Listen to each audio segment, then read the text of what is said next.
এটা নতুন মটনৰ ৰেচিপি লগত লৈ আহিছো। এটা মই প্ৰথমত মাংস মটনটো মই মেগনেট কৰি থম।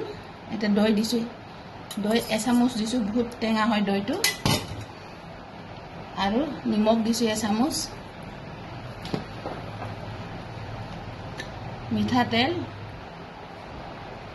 অকমান বেছিকে দিছো। তেলৰ ওপৰতে বনাম মাংসটো, মই একদম ৰেষ্টুৰেণ্ট ষ্টাইলত বনাম। অকমান চেনি দিছো, অকমান দেই, বেছি নাই দিয়া। আৰু জলকীয়াৰ গুড়ি এচামুচ এইখিনি মই ভালকৈ সানি ল'ম। আৰু এতিয়া মছলাখিনি মই দেখাই দিছো। ইয়াতে লৈছো ৰহুন, আদা, কেঁচা জলকীয়া, পিঁয়াজ আৰু জিৰা, ধনিয়া। ইয়াতে মিক্স কৰি একেলগে মই মিক্সাৰ গ্ৰাইণ্ডাৰ গ্ৰাইণ্ড কৰি লৈছো।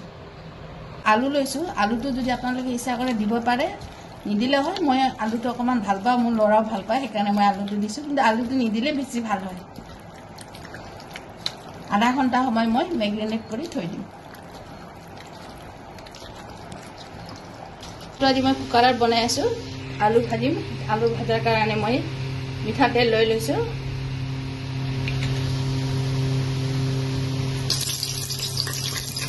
আলু দি দিছো,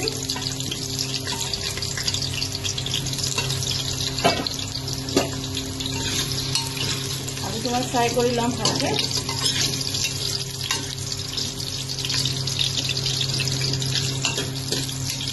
ইয়াতে অকণমান হালধি গৈ আৰু নিমখ দি দিম। অকণমান নিমখ দি একদম অকণমান, কাৰণ মাংসত আগতে মই দিয়ে দিছোঁ নিমখ, কালাৰৰ কাৰণে হালধিটো দিছোঁ।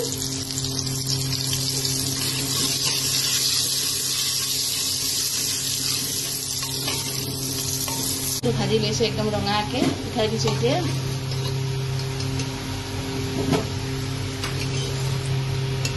এতিয়া মই ইয়াতে মছলাখিনি দি দিম।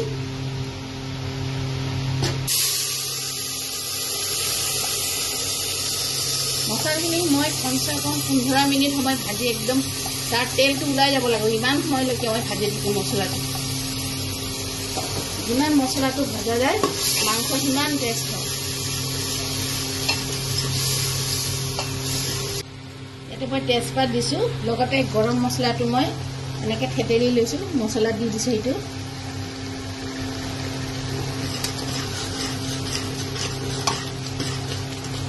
একদম মছলাৰ পৰা তেল ওলাইছে, তেল এৰি দিছে। এতিয়া মই মাংসখিনি দি দিম।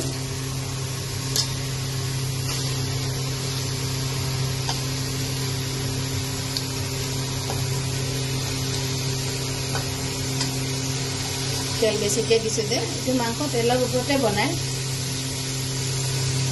আজি বহুত গৰম হয়, কিন্তু কেতিয়াবা কেতিয়াবা চলি যায় নহয়।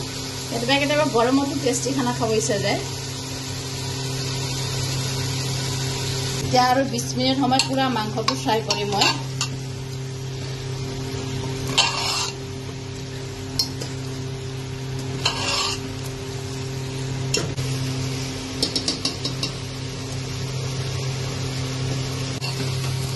একদম মজাকৈ ভাজি লৈছোঁ। এতিয়া আলু দি দিছোঁ, আলু দি আৰু অকণমান সময় ভাজি দিম।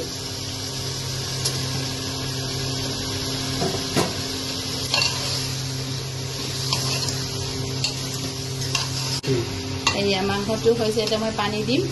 আপোনালোকে এটা কথা কওঁ দেই, আপোনালোকে মোৰ ৰেচিপিটো পূৰা চাব, চাই পেলাই আকৌ আপোনালোকে নিজে বনাব, বনাই খাব। খাই পেলাই কেনেকুৱা হয় মোৰ ৰেচিপিবিলাক কমেণ্ট কৰিব দেই। এতিয়া মই এই মছলাৰ পানীখিনি দিছোঁ, বেছি নিদিওঁ পানী। অকণমান পানীটো দি উতালি আহাতে মই তাৰপিছত উতালি আহিলে কুকাৰৰ ঢাকনিটো মাৰি দিম। এতিয়া অকণমান উতলিব দিম মই। উতলি আহিছে, এতিয়া মই কুকাৰৰ ঢাকনিটো মাৰি দিছোঁ। এটা চিটি মাৰিম, বেছি নামাৰোঁ। মাংসটো হৈ গ'ল। বনাই খাব আপোনালোকে আৰু মোক কমেণ্ট কৰিব দেই।